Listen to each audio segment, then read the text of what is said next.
Olá, queridos estudantes do primeiro ano do ensino médio.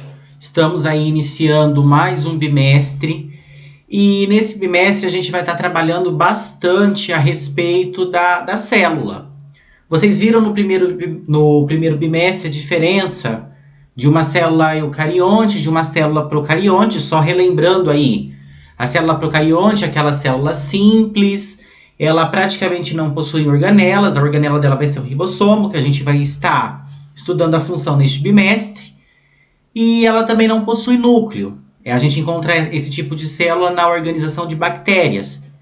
Por sua vez, as células eucariontes são as células que são mais complexas, elas apresentam então uma grande quantidade de organelas, e a gente encontra ela, por exemplo, no organismo animal. Isso inclui até nós.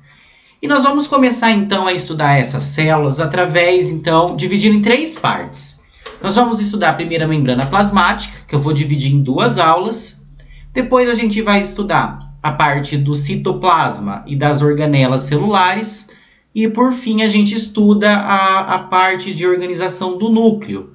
Então são 3 setores aí relacionados então com essa parte celular. Lembrando que vocês precisam saber diferenciar a célula procarionte e eucarionte, que é o básico e o trivial deste conteúdo. Então, em primeiro momento aqui, a gente começa falando a respeito da estrutura da membrana plasmática. E falando da estrutura da membrana plasmática, a gente tem a função principal dela, que ela faz a delimitação ou a separação do meio intracelular, que é o meio interno da célula, onde estão as organelas ali e o citoplasma, do meio externo, o meio extracelular. Então existe o meio intracelular dentro da célula e o meio extracelular que está do lado de fora. E quem está fazendo essa delimitação é essa membrana plasmática. Quando a gente estuda a membrana plasmática, que a gente vai observar a composição dela, a gente diz que a membrana tem uma composição chamada de composição lipoproteica, que são aí a composição que une lipídios. Lipídio nada mais é do que gorduras. Lembrando que a gordura não tem afinidade com a água, isso vai ser extremamente importante aí, falando a respeito da membrana plasmática. E enquanto que a parte proteica vem de proteínas. E essas proteínas elas também terão funções muito importantes aí na membrana, principalmente relacionadas ao transporte de substâncias. Então eu coloquei aqui 2 imagens e eu quero que vocês observem bem primeiro a imagem 1, depois a imagem 2. Então nessa imagem 1, vocês podem observar aqui, isso aqui é um fosfolipídio. A membrana ela tem 2 camadas de lipídios ou de fosfolipídios. Essa parte que está em vermelho, essa bolinha, ela é a parte polar ou parte hidrofílica. É a parte que tem afinidade com a água. Se vocês observarem aqui no desenho embaixo, nós temos essa parte hidrofílica na parte externa da membrana, nela inteira, e também na parte interna. Porém, o meio da membrana, ela é apolar, ela é hidrofóbica. E qual que é a importância dessa parte apolar, dessa parte hidrofóbica? Como são gorduras, essas gorduras, elas fazem com que as substâncias não consigam atravessar pela membrana de qualquer jeito. Isso inclui até mesmo a água. Então não vai entrar qualquer coisa dentro da célula e também não vai sair qualquer coisa de dentro da célula. Existe essas delimitações e isso faz com que o metabolismo aí do organismo fique trabalhando de uma forma perfeita. Porque se as substâncias entrassem e saíssem a qualquer momento, ocorreriam vários tipos de desequilíbrio e isso poderia levar o organismo à morte.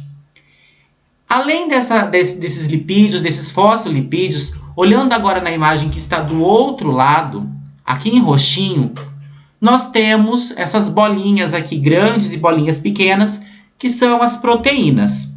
Se vocês observarem, tem proteínas que atravessam completamente a membrana, que a gente chama de proteínas integrais. Então, elas fazem uma comunicação do lado externo e do lado interno da célula. E existem algumas proteínas menores que elas estão ou na superfície externa ou na superfície interna, que a gente chama de proteínas periféricas. Além das proteínas, além dos lipídios, a gente também encontra as glicoproteínas, que elas vão auxiliar, por exemplo, na adesão de uma célula com outra, que a gente vai estar trabalhando a respeito disso na semana que vem. Pessoal aí que está atentado aos vestibulares, algo muito importante que a gente pode destacar em relação à membrana é que ela é conhecida como modelo do mosaico fluido, que foi proposto então por 2 pesquisadores, um citologista de nome Singer e também um bioquímico chamado de Nicholson. Então, esses 2 pesquisadores trabalhando com a membrana, eles colocaram esse modelo do mosaico fluido, pelo fato da membrana ela ser elástica e resistente, mas ela apresentar fluidez. E isso é extremamente importante e muito cobrado nos vestibulares. Continuando aqui, nós temos as propriedades da membrana, que seriam aí as funções principais. A primeira função é a mais importante e a que mais costuma cair em vestibular, que é referente à parte de permeabilidade seletiva. O que seria essa permeabilidade seletiva? A membrana da célula ela consegue controlar tudo que está entrando e tudo que está saindo da célula. Se vocês observarem o desenho aqui embaixo, nós temos então a parte dos lipídios, né? Com as cabeças que são polares, a parte interior ali é apolar, e nós temos em azul uma proteína. Como ela está atravessando a membrana inteira, ela é uma proteína integral. Essas bolinhas que estão em vermelho representam algum tipo de substância que deve entrar na célula. Então, através dessa proteína integral, essa substância ela consegue atravessar a membrana. Só que a membrana está selecionando essa substância, ela não está entrando ali ao acaso. É uma substância que, como eu falei, ela é extremamente necessário para a célula. Quando a gente fala de sinalização química, a gente está falando ali da capacidade que a célula, que a membrana vai ter de reconhecer outras células. Então, vocês vão estudar mais para frente, no próximo bimestre, a formação dos tecidos. E esses tecidos têm células que são iguais ou células que têm funções similares. E elas trabalham em conjunto justamente por conta dessa sinalização química. Então, existem algumas substâncias que estarão ali, que realizam essa sinalização e ajudam nessa composição de tecidos. E daí já entra a terceira função, que é a questão da estruturação de tecidos. Então, existem 4 tipos básicos de tecido, que é o tecido epitelial, né, formando a pele, o tecido conjuntivo, que ele é todo subdividido, mas nós temos, por exemplo, o tecido conjuntivo ósseo, que forma o osso, o tecido conjuntivo adiposo, que forma células de gordura, o cartilaginoso, que forma cartilagem, o hematopoético, que vai formar a parte do sangue. Nós temos também o tecido muscular e o tecido nervoso. Uma das funções da membrana é permitir que as células se organizem e acabem dando origem, então, a esses tecidos. Continuando aqui, isso também é extremamente importante, muito cobrado em vestibular. O nosso foco principal aí da aula de hoje é que a membrana ela realiza transporte de substâncias e esse transporte ele pode ser classificado ou subdividido aí em 2 tipos gerais. Ou o transporte vai ser passivo ou o transporte vai ser ativo. E é extremamente importante que vocês saibam diferenciar um e outro. Nós vamos falar de cada um dos tipos, mas no primeiro momento vocês precisam saber qual que é a diferença dos 2. Quando a gente fala do transporte passivo, eu vou colocar aqui na imagem que fica mais fácil. No transporte passivo, nós temos um transporte que vai a favor do gradiente de concentração. O que é a favor desse gradiente de concentração? A substância sai do local onde ela está em maior quantidade, que é o meio mais concentrado, ela atravessa a membrana para o local onde ela está em menor quantidade. Então, nós dizemos que ela vai a favor do gradiente de concentração, saindo do local mais concentrado e indo para o local menos concentrado. Como o transporte vai a favor do gradiente, não existe gasto de energia.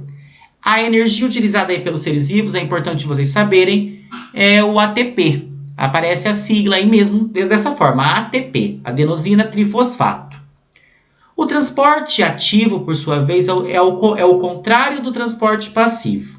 A substância vai sair do meio que ela está em menor concentração e vai para o local que está com maior concentração. Nós dizemos, então, que ela está indo contra o gradiente de concentração.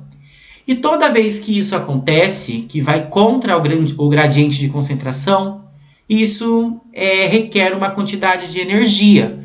Então, reparem aqui no desenho que no meio do transporte nós temos a presença aqui em amarelinho do ATP.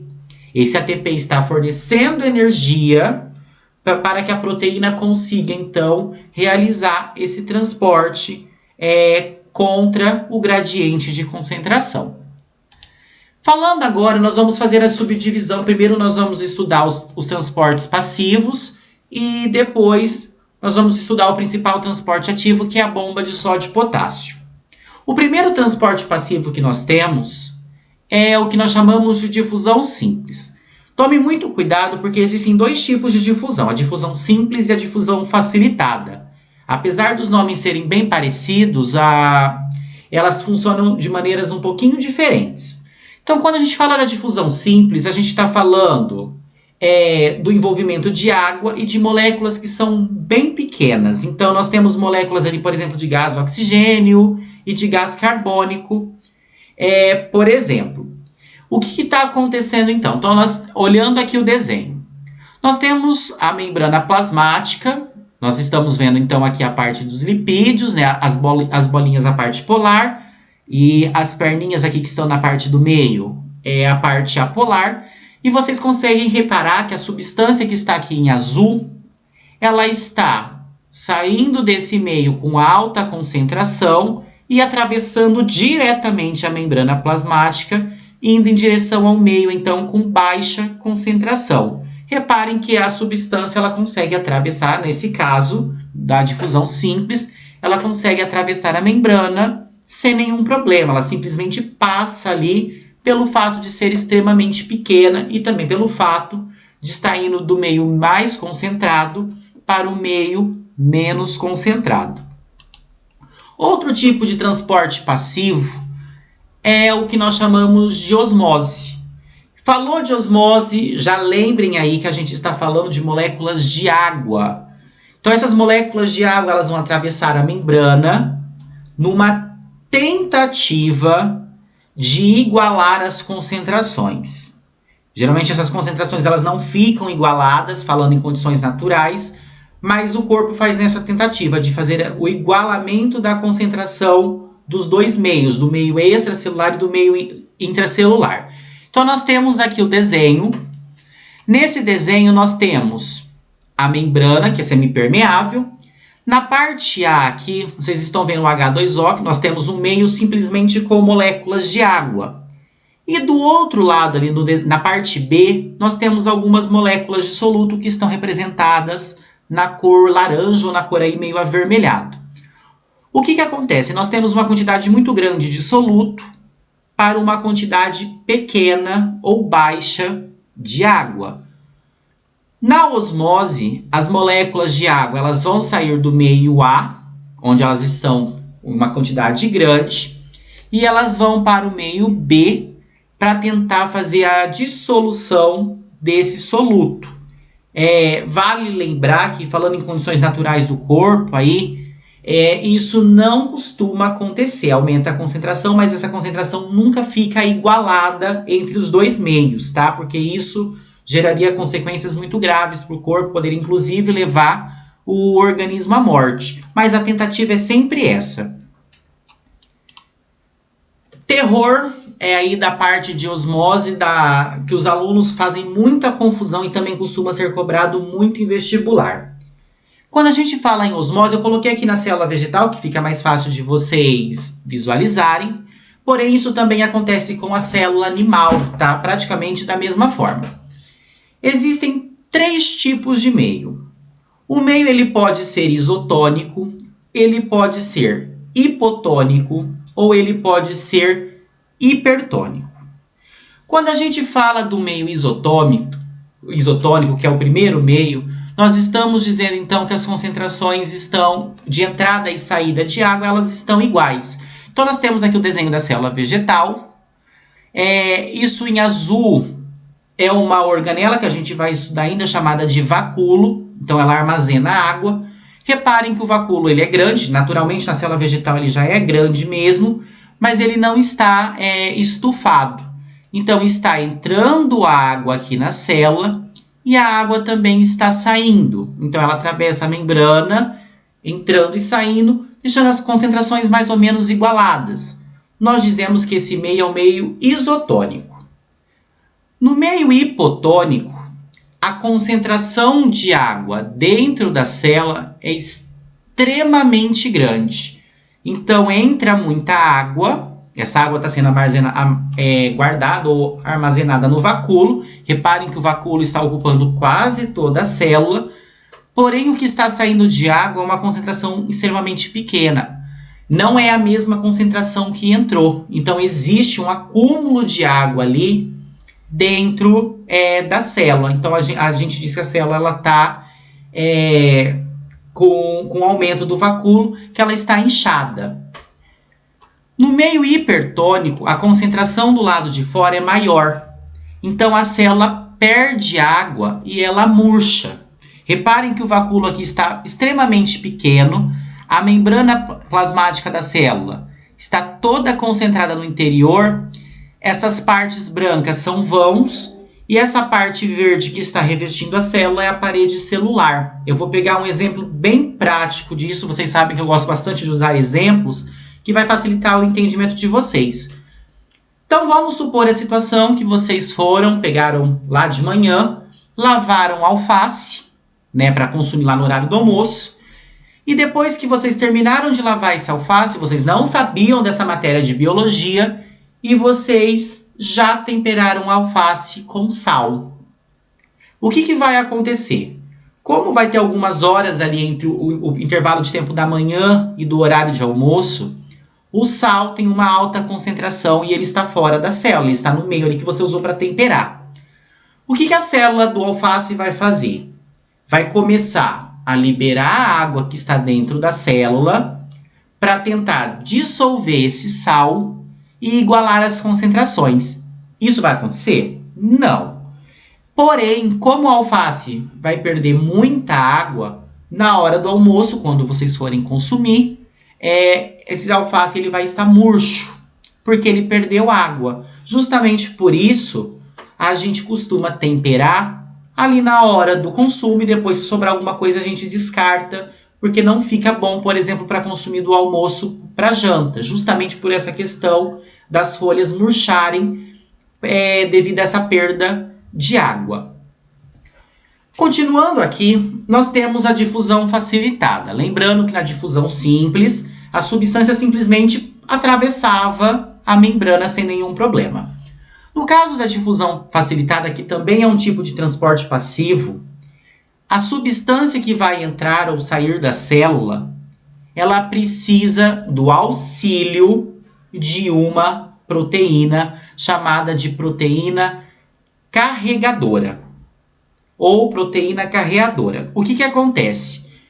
Essa proteína, que são proteínas específicas para cada tipo de substância, essa proteína ela vai receber a substância, ela vai mudar a sua conformidade, lembrando que isso é uma proteína integral, porque está atravessando a membrana completamente, ela muda a sua conformidade e ela atravessa a substância. Então, reparem aqui no desenho que em um primeiro momento nós temos essa molécula rosa, que é uma molécula de glucose.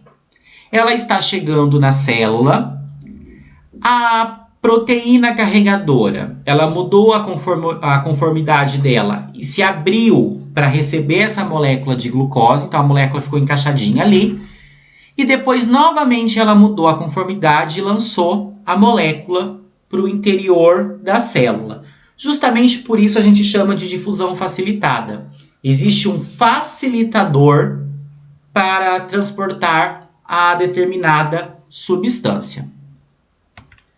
Por fim, aqui na aula de hoje, nós temos um tipo de transporte ativo também bastante cobrado em vestibular, que é a bomba de sódio e potássio.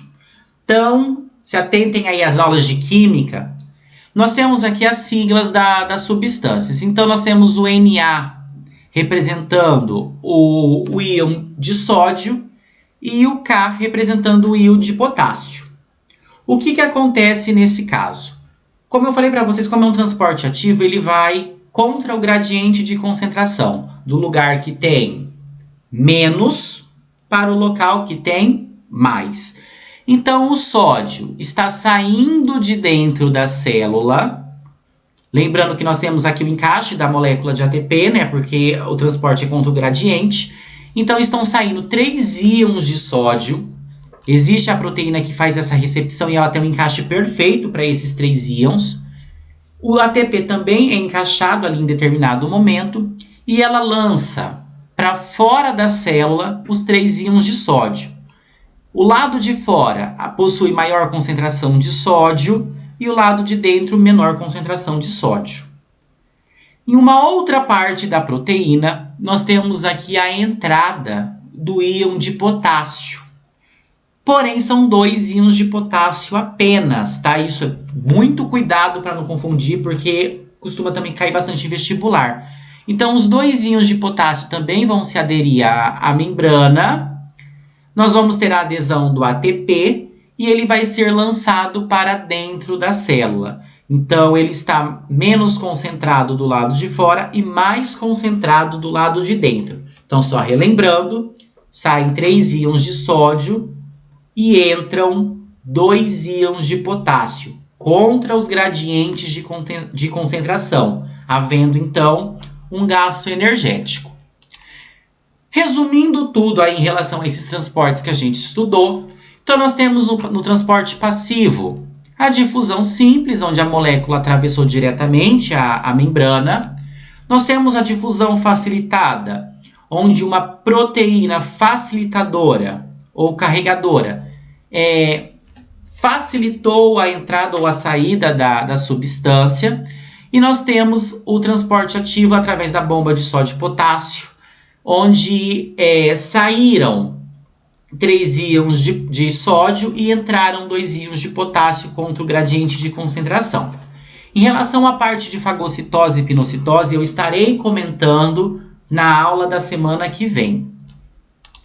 Espero que vocês tenham entendido a aula, que não tenha ficado nenhuma dúvida.